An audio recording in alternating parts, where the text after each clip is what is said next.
आप सभी को ग्रेस ईरा की ओर से जय मसीह की। Hallelujah, praise the lord. Grace era में आप सभी का स्वागत है। आज हमारे मनन पठन का 15वां दिन। हालेलुया, हमने 15 दिन तक हम आ गए हैं।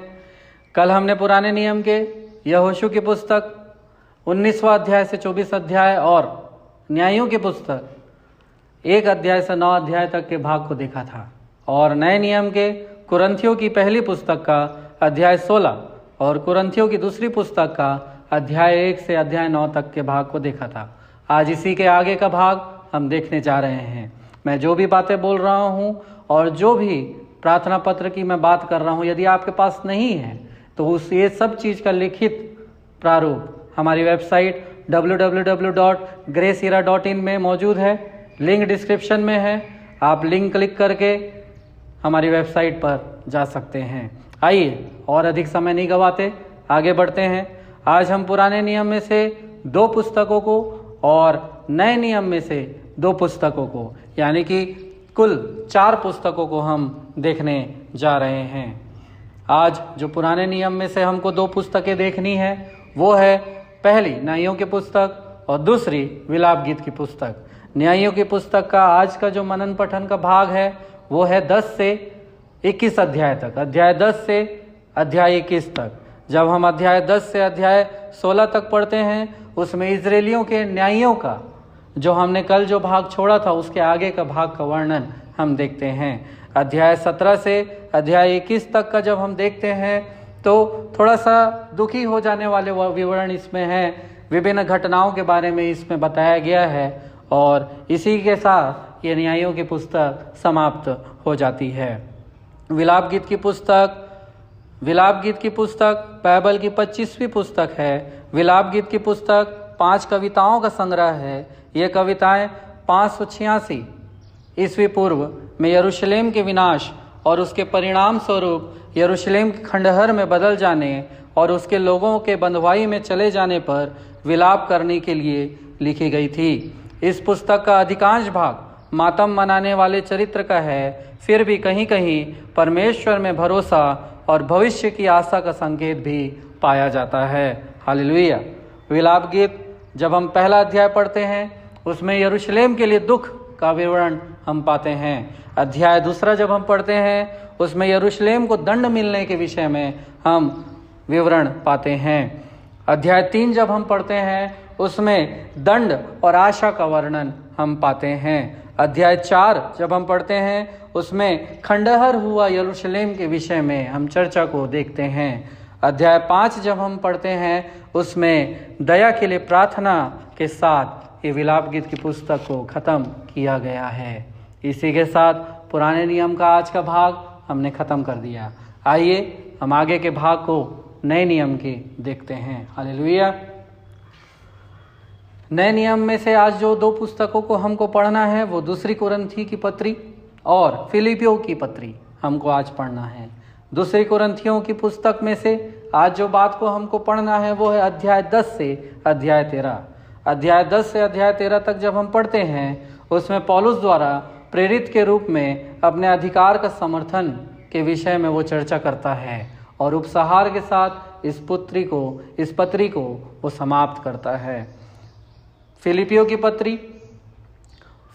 पत्री बाइबल की 50वीं और नए नियम की 11वीं पुस्तक है। फिलिपियों के नाम पौलुस प्रेरित की पत्री यूरोप की धरती पर स्थापित प्रथम कलीसिया को लिखी गई थी, जिसकी स्थापना पौलुस ने की थी।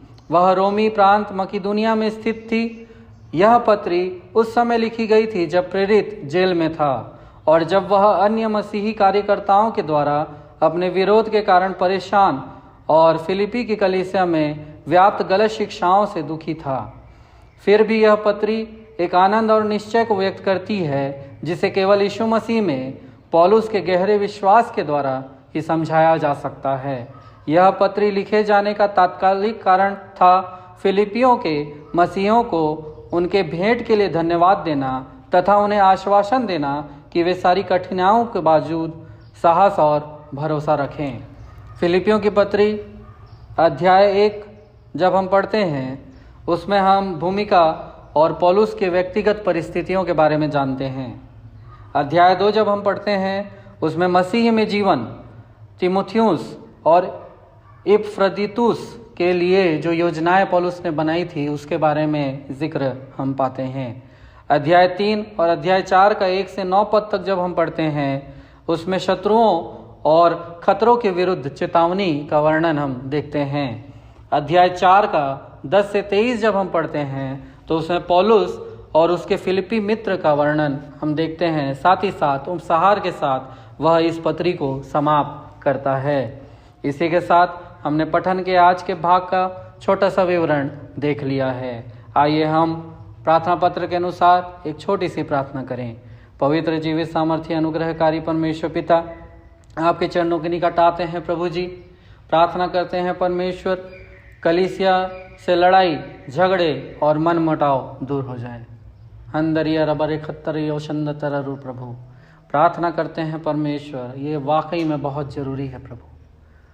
आपका हाथ, सामर्थ का हाथ ये काम करने पाए। प्रार्थना करते हैं परमेश्वर, परिवार में, हमारे व्यक्तिगत परिवारों में जो पुरुष वर्ग हैं उनके लिए प्रार्थना करते हैं परमेश्वर। घर चलाने की जिम्मेदारी, धन अर्जित करने की परेशानी और हर चीज़ की व्यवस्था करने का जो बोझ हमारे परिवारों के पुरुष वर्गों में पाया जाता है प्रभु, हम प्रार्थना करते हैं आप सहायता और मदद करें। प्रार्थना करते हैं परमेश्वर, ये अपना बोझ आपके ऊपर डाल सकें। प्रार्थना करते हैं प्रभु, सही रीति से सही परिवार चलाने में सहायता और मदद कीजिए। प्रार्थना करते हैं परमेश्वर, छत्तीसगढ़ के कोरबा जिला और भारत देश के मेघालय राज्य के लिए प्रार्थना करते हैं प्रभु। ये दोनों जगहों में एक बेदारी को हम चाहते हैं। ये दोनों जगहों की समस्याओं को हम आपके सम्मुख लाते हैं। प्रार्थना करते हैं आपका काम लोगों के बीच में होने पाए। हर एक बातों में आदर, महिमा, इज्जत, गौरव, जलाल आपको मिले। प्रार्थना यीशु के नाम से मांगते हैं, सुनिए और कबूल कीजिए, आमीन। इसी के साथ हमने पठन के आज के भाग का छोटा सा विवरण देख लिया है। हम पठन और मनन में आगे बढ़ें और परमेश्वर के साथ अपने संबंध को और मजबूत करें। कल मिलते हैं आगे के भागों के साथ। सबों को जय मसीह की। धन्यवाद।